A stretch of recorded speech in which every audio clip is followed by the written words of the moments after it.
చంద్రబాబుపై మంత్రి బొత్స సత్యనారాయణ మండిపడ్డారు. మాది కుటుంబ పాలన అని చంద్రబాబు అంటున్నారని, చంద్రబాబు కుటుంబం నుంచి ఎక్కువ మంది రాజకీయాల్లో ఉండొచ్చా అని ప్రశ్నించారు.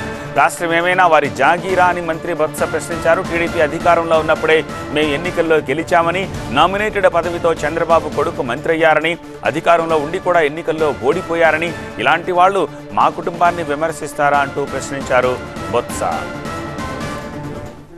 అధికారం ఉన్నప్పుడు మేము ప్రతిపక్షంలో ఉండి ఈ పదవుల్లో ఉన్నాం.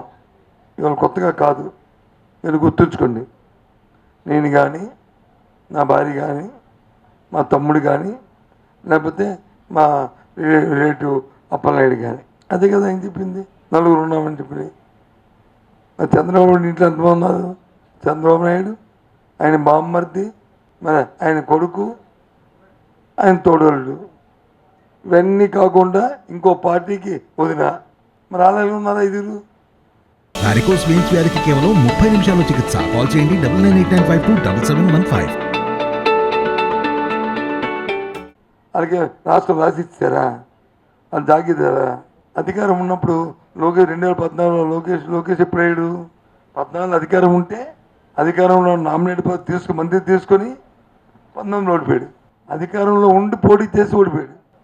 ఆ తోడు భరత్ ఎప్పుడు పోటీ చేశాడు? 19లో. అంటే అధికారం ఉంది, అధికార పార్టీలు ఉండి వాళ్ళు వచ్చి మాకు చెప్తారా?